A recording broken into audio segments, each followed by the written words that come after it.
বিধাতার খেলায় দীপা অচেনা শহরে নিজের স্বপ্ন পূরণে এসে নিজের অজান্তে পৌঁছে গেল হারিয়ে যাওয়া রূপার কাছে। হ্যাঁ বন্ধুরা, আমরা এমনটাই দেখতে পাবো অনুরাগের ছোঁয়া ধারাবাহিকের আগামী পর্বগুলোতে।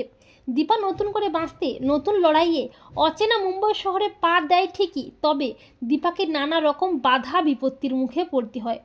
প্রথমে দীপাকে একজন লোক ঠকিয়ে দীপার কাছ থেকে গাড়ি ভাড়া হিসেবে 3,500 টাকা নিয়ে নেয়। দীপা হতাশ হয়ে পড়ে, কিন্তু দীপা বলে না না, দুর্বল হলে চলবে না, আমাকে নতুন করে বাঁচতেই হবে।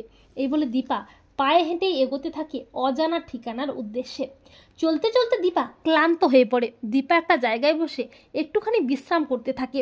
আর ঠিক তখনই সূর্য দীপার থেকে একটু দূরে দাঁড়িয়ে সোনাকে ফোন করতে থাকে। সূর্য দীপার পেছনটা দেখতে পেয়ে দীপার কাছে আসতে গেলেও দীপা সূর্যের মাঝে বাধা হয়ে দাঁড়ায় সোনা। সোনার জন্য সূর্য তড়িঘড়ি করে সেখান থেকে চলে যায়।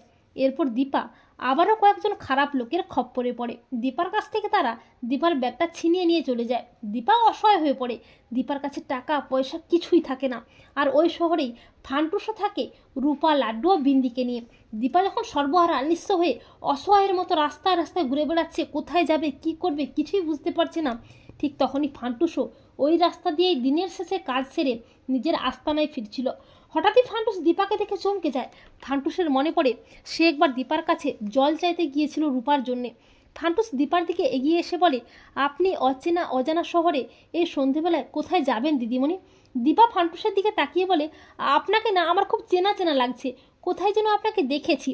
তখন ফান্টুস বলে, হ্যাঁ দিদিমণি, আপনি একবার আমার মেয়ের প্রাণ বাঁচিয়েছিলেন জল ও খাবার দিয়ে। হ্যাঁ। দীপা বলে, হ্যাঁ হ্যাঁ আমার মনে পড়েছে, আপনার মেয়ে নিশ্চয় অনেক বড় হয়ে গেছে তাই না? ফান্টুস বলে, হ্যাঁ, ও ডাক্তারি পড়ছে। ফান্টুস বলে, দিদিমণি আপনি আমার সাথে আমার বাড়িতে চলুন। দীপা যেতে না চাইলে ফান্টুস বলে, দিদিমণি আমি আপনার কাছে ঋণী, তাই ঋণ শোধ করার এই সুযোগটুকু আমাকে করতে দিন। এই বলে ফান্টুস দীপাকে নিয়ে যায় নিজের আস্তানায়। ফান্টুস চিৎকার করে বলে, মা মারে, কাকে নিয়ে এসেছি দেখ। আর রূপা বাইরে বেরিয়ে এসে মাকে দেখে চমকে ওঠে, কিন্তু দীপা চিনতে পারে না রূপাকে। রূপা বলে, মা মা বেঁচে আছে, কিন্তু মা কি আমাকে চিনতে পারবে? তো বন্ধুরা, তোমাদের কি মনে হয় দীপা কি অচেনা অজানা শহরে এসেই হারিয়ে যাওয়া রূপার মুখোমুখি হয়ে রূপাকে চিনতে পারবে? কমেন্ট করে এক্ষুনি জানিয়ে দাও তোমাদের মতামতটি।